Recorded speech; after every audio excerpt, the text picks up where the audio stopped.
नमस्कार साथियों, आप सभी का अंकुर क्लासेस में स्वागत है। एक बार फिर हम साइकोलॉजी की क्लास लेकर के आए हुए हैं और आपको हमारे साइकोलॉजी के बारे में कम से कम हमने 5 या 6 क्लासें हो चुकी हैं। अब हम बात करते हैं साइकोलॉजी में हमने क्या क्या पढ़ लिया था। माइटोकॉन्ड्रिया और न्यूक्लियस, इसके बाद में हमने और क्या पढ़ा था। माइटोकॉन्ड्रिया हो गया, डीएनए आरएनए के बारे में पढ़ लिया। हमने डीएनए के बारे में बताया था कि इसमें जो है जेनेटिक मटेरियल जो होता है वो डीएनए ही होता है। इसके बाद में हमने जीन के बारे में पढ़ा था। इसके बाद में आरएनए के बारे में पढ़ा था। मैंने आप लोगों को आरएनए के बारे में बोला था कि जो आरएनए होता है वो प्रोटीन निर्माण का काम करता है। आज हम लोग बात करते हैं इसके जो पिछले वाले वीडियो में हमने पढ़ा था, उसमें हमने शायद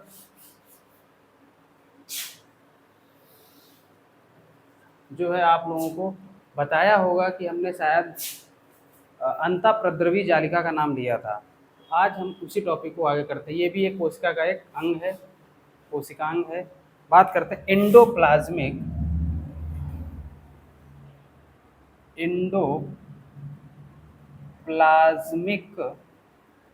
रेटिकुलम। ठीक है, अब बात ये आती है, अब हमको पढ़ना है एंडोप्लाज्मिक रेटिकुलम। ठीक है,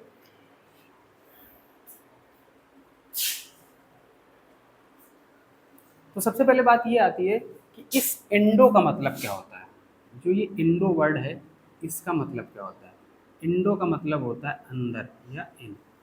ठीक, बात करते हैं रेटिकुलम का मतलब क्या होता है और बात करते हैं प्लाज्मिक का मतलब क्या होता है। जो ये एंडोप्लाज्मिक रेटिकुलम है इसके अर्थ क्या क्या हैं। इस प्लाज्मिक का मतलब तो ये हो गया कि प्लाज्मा मेम्ब्रेन। हमने आप लोगों को बताया भी है क्या होती है प्लाज्मा मेम्ब्रेन। ठीक है, प्लाज्मिक का मतलब हो गया प्लाज्मा मेम्ब्रेन। अब बात करते हैं इस रेटिकुलम का मतलब क्या होता है। इस रेटिकुलम को बोलते हैं नेटवर्क। क्या बोला जाता है, नेटवर्क, मतलब कि जाल।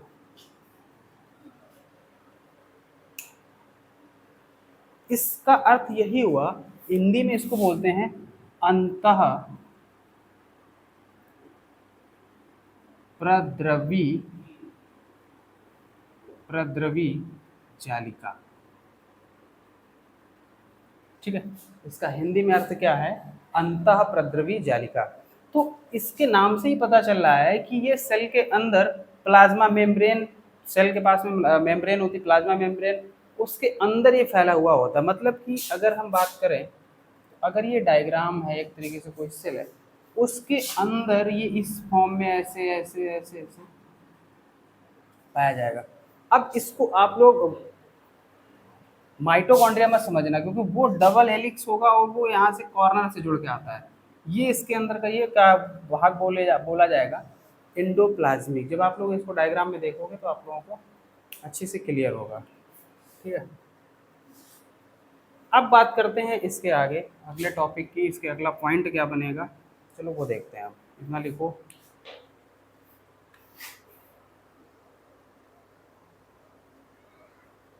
क्यों बल्ब का रिफ्लेक्शन नहीं पड़ रहा ज़्यादा। तो ये वाला भाग देखो, यहाँ से दिख नहीं रहा ये वाला।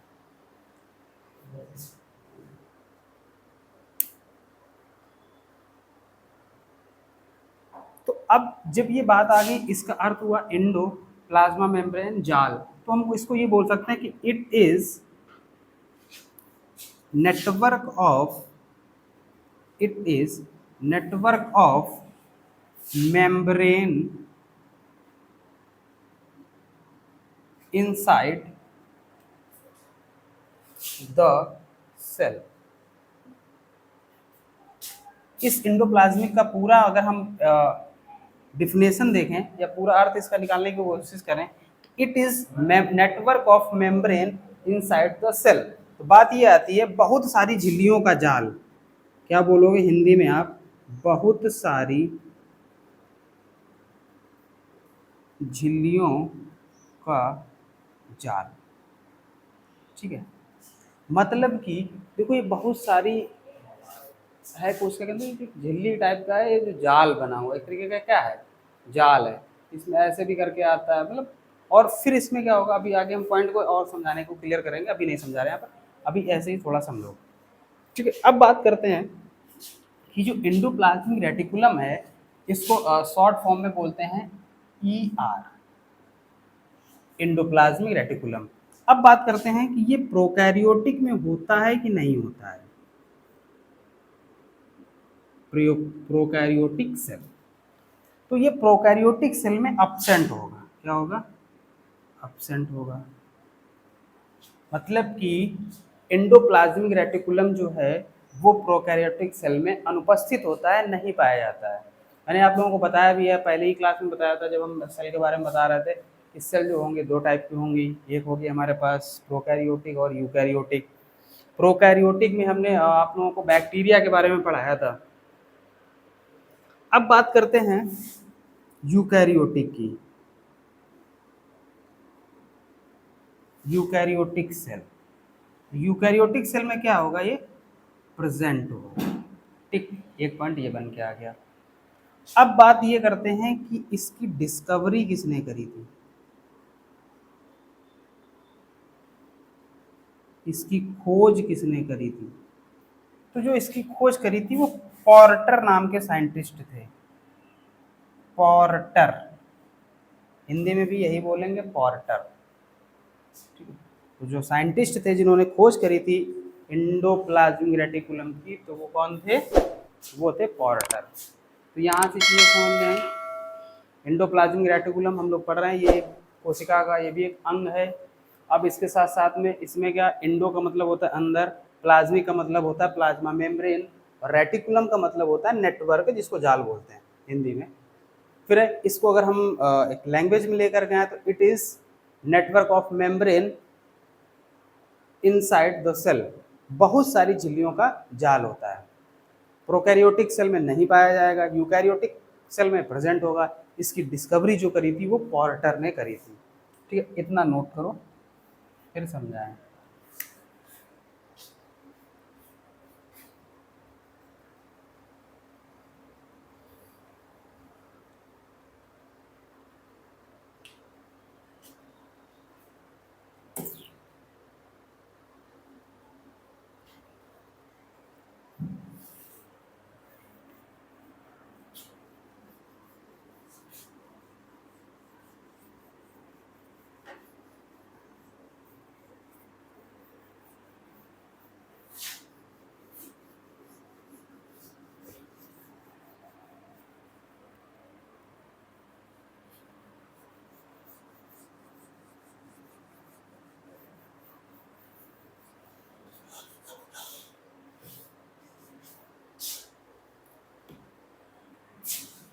अब ये एंडोप्लाज्मिक जो रेटिकुलम है,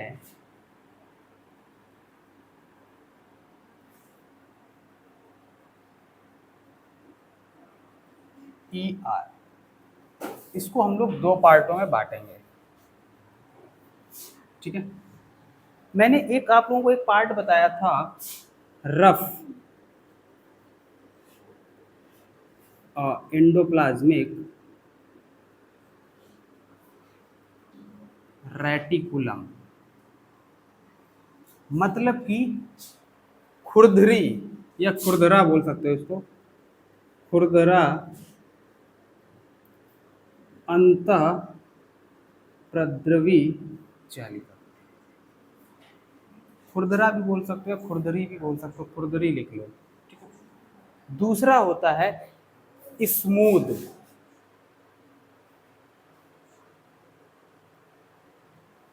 अगर इसको शॉर्ट में लिखना है तो यहाँ पे लिख दे रहे हैं स्मूथ एंडोप्लाज्मिक रेटिकुलम। ठीक, इसको क्या बोलोगे, इसको समझ में आया। रफ एंडोप्लाज्मिक के बारे में हमने आप लोगों को इससे जो पिछले वाला वीडियो था, प्रीवियस वीडियो में हमने आप लोगों को बताया था कि रफ एंडोप्लाज्मिक रेटिकुलम।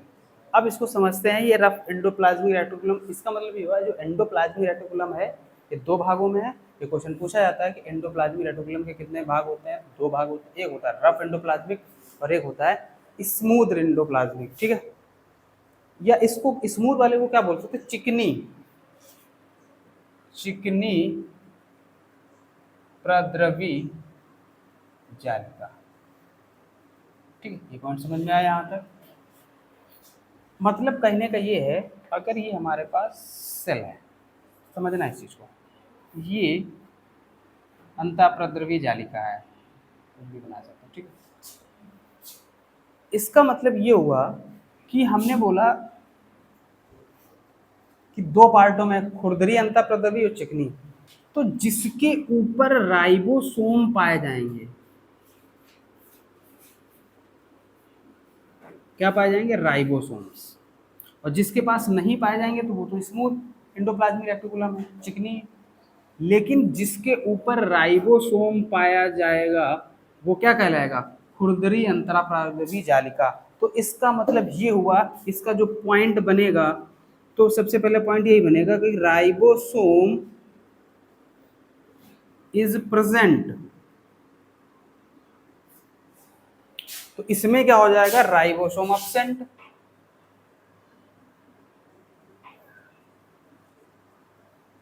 समझना इस चीज को, मतलब कि मैंने आप लोगों को बोला, और ये हमने पहले भी बताया था कि ये अंतःप्रद्रवी जालिका है, इसके पास में ग्रेन्यूल पाए जाएंगे। इनका नाम क्या हमने दिया था, ग्रेन्यूल। ग्रेन्यूल का मतलब कण, तो ये किसके कण है, ये राइबोसोम के कण है। तो इसका मतलब ये भी क्वेश्चन यहाँ से बन के आता है, कई बार पूछा गया है कि इंडोप्लाज्मी अंतःप्रद्रवी जालिका में किसमें राइबोसोम पाया जाता है। तो क्वेश्चन का आपका क्या होगा, खुरदरी अंतःप्रद्रवी जालिका। अब वहां पर तो ये दे ही दिया अंतःप्रद्रवी जालिका, लेकिन उसके अंदर कौन है, तो खुरदरी अंतःप्रद्रवी जालिका। ठीक है, ये पॉइंट समझ में आया। और जो चिकना होगा, जो चिकना हमारा एंडोप्लाज्मिक रेटिकुलम है या अंतःप्रद्रवी जालिका है, वो स्मूथ आएगा। और ये खुरदरी के अंदर, खुरदरी क्यों है, क्योंकि खुरदरी का मतलब यहाँ पर ऐसे समझ लो, जैसे मान लो कोई नई नई रोड बनी होती है, बढ़िया चिकनी होती है, सपाट भागते चले जाते हो। एक ऐसी रोड होती है जो खड्डे अड्डे होते हैं बहुत सारे, अब गिरे तब गिरे वाली जो स्थिति होती है, देखा होगा हम लोगों के आसपास ऐसी रोडें मिल जाती हैं, बहुत गड्ढे होते हैं। तो उसी तरीके का हम इसको समझने का प्रयास करते हैं कि जो ये रफ एंडोप्लाज्मिक रेटिकुलम है, उसके पास में किस प्रकार के खड्डे होंगे, राइबोसोम के खड्डे होते हैं। ठीक है,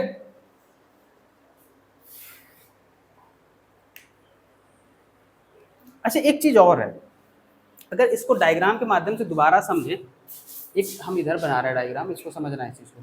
ये अंतःप्रद्रवी जालिका है, ठीक।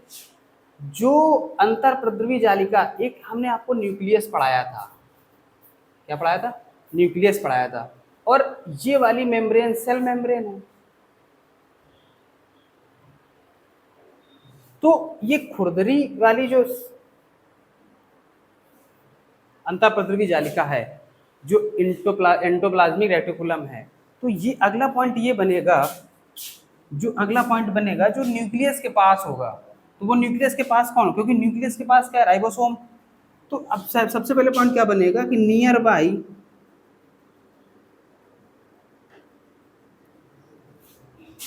न्यूक्लियस।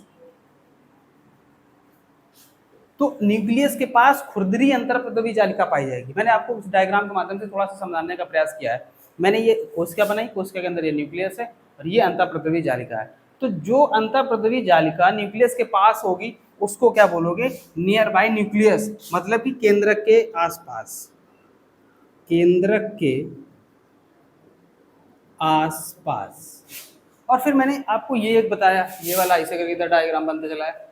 तो अब देखो ये जो है कोशिका की मेम्ब्रेन, और ये, तो जो सेल के आसपास होगा, नियर बाई सेल,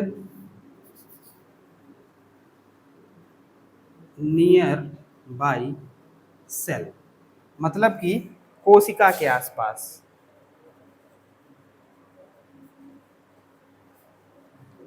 कोशिका के आसपास। समझना इस चीज को, मैंने उस डायग्राम के माध्यम से ये बताया कि जो राइबोसोम इज प्रेजेंट, उसमें होगा एब्सेंट, नियर बाई न्यूक्लियस, केंद्रक के आसपास। इस डायग्राम के माध्यम से जो अंतःप्रद्रवी जालिका है वो केंद्रक के पास, और जो केंद्रक से दूर होती जाएगी, जो केंद्रक से दूर जाएगी, तो वो किसके पास जा रही है, सेल मेम्ब्रेन के पास। तो हम बात करते हैं कि जो स्मूथ या चिकनी प्रद्रवी जालिका होती है वो किसके पास होती है, कोशिका के पास। उस डायग्राम के माध्यम से अगर हम समझे तो समझ आ भी गया होगा। ठीक है, अब आगे बात करते हैं। अगला पॉइंट ये बना सकते हैं, इट इज मोर स्टेबल, मतलब कि ज्यादा स्थायी कौन है? खुरदरी अंतःप्रद्रवी जालिका। इसको क्या बोलोगे? It is less stable. मतलब कि ये नहीं बोल सकते कि बिल्कुल स्टेबल नहीं होती है। इट इज लेस स्टेबल का मतलब है स्टेबल तो है लेकिन उस वाली अंतःप्रद्रवी जालिका से कम है। तो क्या बोलोगे? कम स्थायी। इतनी बात समझ में आई? ठीक है, इसको नोट कर लो। मतलब कि इट इज मोर स्टेबल, ये स्थायी होता है, और इट इज लेस स्टेबल, कम स्थायी होता है। इतना नोट करो।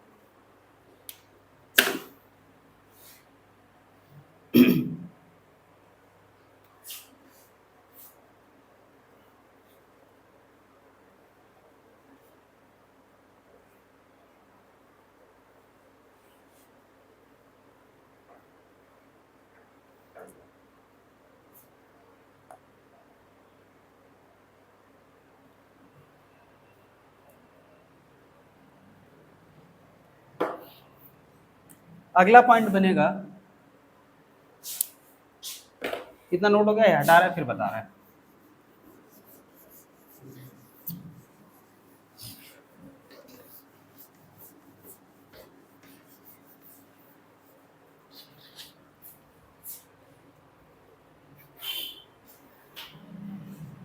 इसका अगला पॉइंट ये है, it is helpful protein making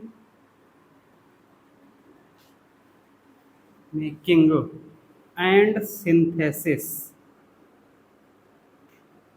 इसका मतलब क्या हुआ कि यह रफ एंडोप्लाज्मिक जो रेटिकुलम है वो हेल्पफुल प्रोटीन मेकिंग, मतलब प्रोटीन के निर्माण तथा उसका संश्लेषण, प्रोटीन का निर्माण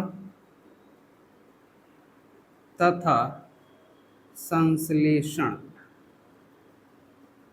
कौन करेगा? Rough endoplasmic. इसको RER भी बोलते हैं, ठीक है, और इसको SER भी बोलते हैं, SER। ठीक है, तो ये वाला पॉइंट समझ में आ गया कि जो प्रोटीन का निर्माण, मैंने आप लोगों को बताया भी था, जो हमारे पिछले वीडियो में हमने बताया था आप लोगों को कि जो DNA है, DNA से क्या बनता है? RNA, और RNA किसका निर्माण करेगा? प्रोटीन का निर्माण करता है। वही चीज़ यहाँ पर भी है कि अंतःप्रद्रवी जालिका, उसमें मैंने आप लोगों को बोला it is helpful protein making and synthesis.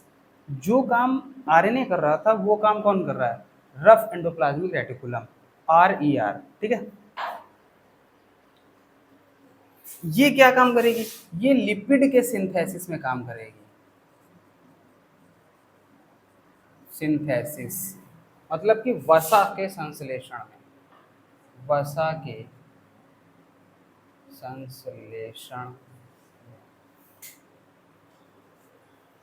ठीक है, इतना नोट करो। तो यहाँ से भी क्वेश्चन बन के आ जाता है कि जो अंतःप्रद्रवी जालिका या प्रोटीन का संश्लेषण RNA के अलावा कौन करता है? मैंने आप लोगों को बताया था एक बार भी पिछले वीडियो में कि जो RNA निर्माण करता है प्रोटीन का, इसके बाद में अब एक और नाम जुड़ जाएगा, रफ एंडोप्लाज्मिक रेटिकुलम। ये भी किसका निर्माण करती है? प्रोटीन का निर्माण करती है। ठीक है, आज कुछ काम की वजह से हम वीडियो को इतना ही रखते हैं, फिर आगे इसके नेक्स्ट वीडियो में बताएंगे।